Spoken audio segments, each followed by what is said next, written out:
Hi, this is Joe from F5's DevCentral. Today I'm going to walk you through how to download, install, and get set up the PowerShell commandlets for iControl.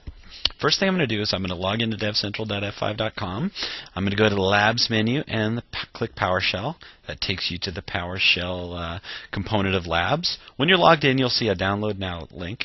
So I'm going to click on this link, and it's going to prompt me to either run or save. I'll save this to my desktop. Let's see, desktop, and we'll go ahead and save that file. Once that thing's downloaded, got the installer right here. I'm going to click Run the installer. Say Run. And what I want you to do is to keep all the defaults here. It's going to create a program file group called F5 Networks iControl Snap-in. Click Next. And this will run the installer where it's actually going, copying the files and registering a few things. Once this is done installing, I'm going to load up, show you how to do the setup environment here. So it's still installing the product.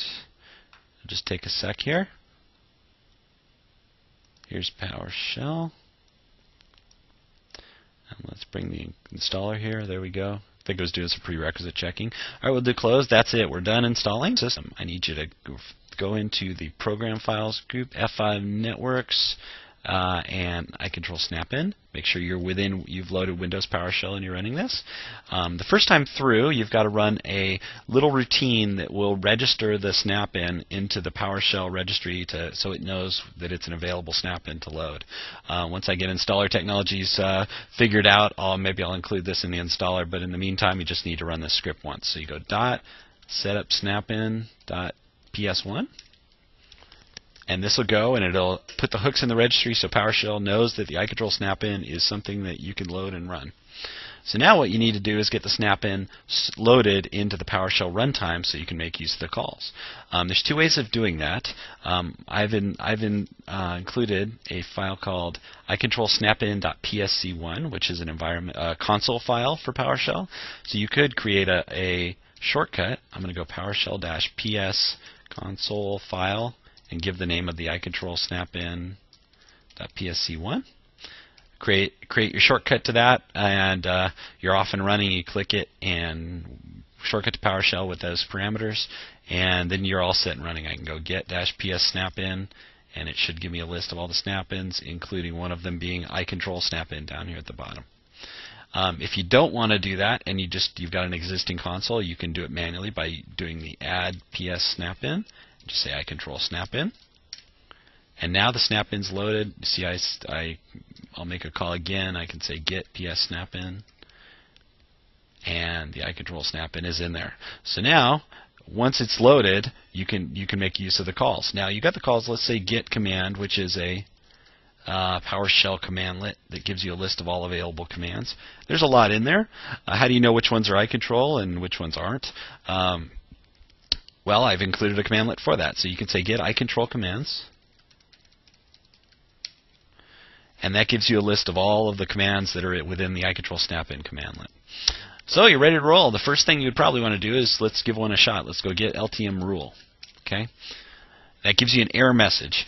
And the error message is because you need to tell the underlying framework there, the core engine of the iControl engine, where to talk, what your big IP is, and what your credentials are. So it says you must call initialize iControl. So let's call it initialize iControl. I'm going to give a host name of the boss, which is one of my big IPs. I'm going to give a credentials for username password. In this case, I'm going to use the get credential PowerShell commandlet, which prompts you a dialog that gives a secure, make sure that the password's encrypted. So there's no password stored in clear text anywhere. Click OK, and that's going to go and talk to my big IP. And in a second here, once it's connected and verified that it's a valid big IP, it'll return true. If not, you'll get connectivity errors or your username errors if you gave wrong credentials.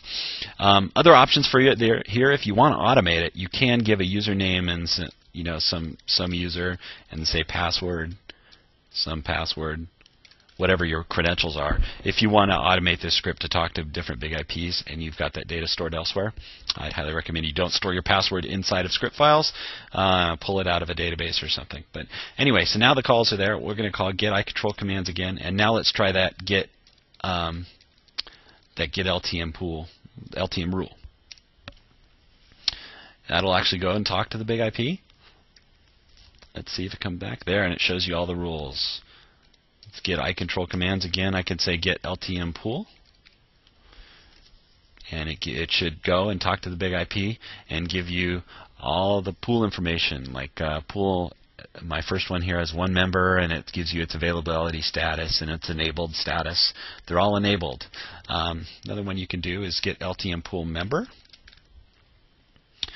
Now, the thing for a pool member, it's got some required parameters. Let's say you don't know what they are. PowerShell will prompt you for them. So it'll say, if you don't pass them on the command line, it'll say, okay, here, I need to know the pool name. So let's go one with 2 members. We'll go pool 1.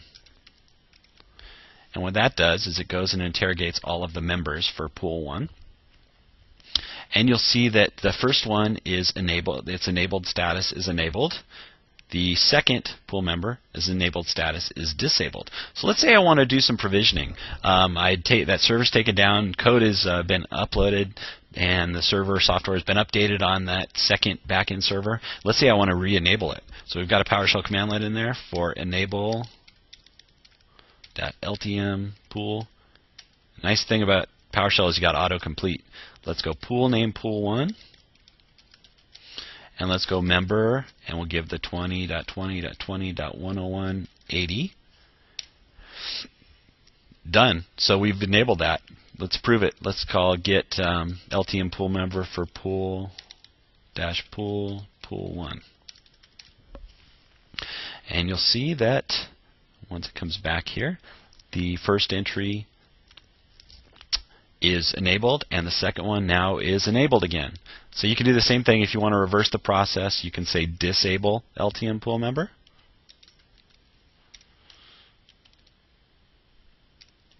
And what that does is it disables it, and you'll see that the enable state will switch. Let's see here. Oh, okay. Well, that's interesting. Let's try this again. Get Ltm pool member pool 1. And you'll see that the enabled status is disabled. All done. So there, your server's disabled and ready for provisioning. Let's get a few. I'll illustrate a few more of these commands before we're done. There's a whole bunch of them. iControl commands. And another thing you can do with PowerShell, let's go set alias get iControl commands. So GIC. So I can just say GIC, and it'll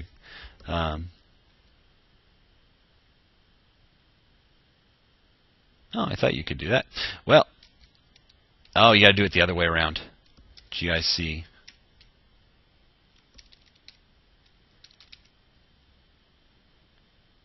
Oh, that's interesting. I undid the function for get iControl commands. That's pretty interesting. Is there a remove alias? I'm flying by the seat of my pants here. Well, anyway, that shows you how to. That shows you how to do it. Let's start over here. Since I don't know how to undo an alias by the first thing, that's what you get for flying by the seat of your pants here. Let's go add PS snapin, iControl snapin. We'll initialize iControl.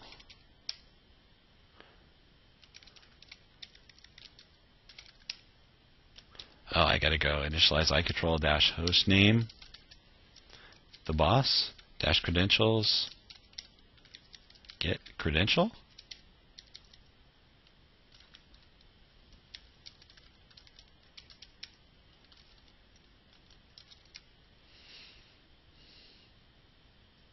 Now it's going to connect. Now let's do that set alias GIC get iControl commands. There. Now I can say GIC, and without typing that whole thing in. I shouldn't have flipped those around the first time. So anyway, it shows you all the commands here. We've got some things you'll see for pool member, node addresses, enabling, disabling virtual servers, download files and configurations.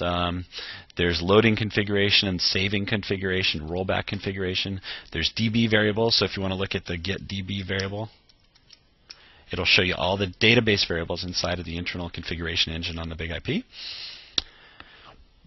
And you can use the other commandlets to set those variables if you want to override them. You need to change logging or change HA status, things like that. A couple of the other ones, we can go get system information. We'll return the system information on the big IP. I can do get disk usage, get system disk usage, and that'll go through all of the different partitions on the big IP and give you all the file system allocations. I can do get CPU usage, system CPU usage, and what that will do is it'll return the different CPUs and what they're running at, what the states are, what their idle and system and IO8 and IRQ stuff are. So may be interesting for different monitoring situations. We can do, what else do I want to show here? Get product information. We'll query the product and give you the different product, and then I can do select product features. That gives you an array. Let's format that on the list. It gives you different views, so it's an array. So you can loop through those product features and look at all the different feature flags that are enabled. Let's go one more thing here. What else do I want to illustrate? Let's do, we did the DB variables. Oh, one other really powerful feature here is, let's say you want to do some iControl calls that are not built into the commandlets. Well, I've included a call called get iControl, which really just returns you a pointer to the .NET assembly. So it returns a .NET component of the core interfaces object within the .NET assembly. So I could say .ic, give it a variable name, equals get iControl. Now IC, if you look at that, it shows you all the different interfaces. So I can go ic.locallb pool.getList, and it will actually go into the pool interface and return me a list of all the pool members. I can do pretty much any iControl call that you want from within PowerShell. This is some of the things we've illustrated in the initial release with the scripting components. But now you've got this commandlet that returns you the core engine, so you can do every iControl command you want if we haven't wrapped it in a commandlet as of yet. So now you've got everything you need. You've got the installer, you download the installer, we ran it, we configured it, and you're making iControl calls. So I hope you enjoy this, and please provide feedback on the forums or on the website, because we'd love to hear what you have to say, and be glad to add new features and more commandlets as you guys need them. So thanks, take care.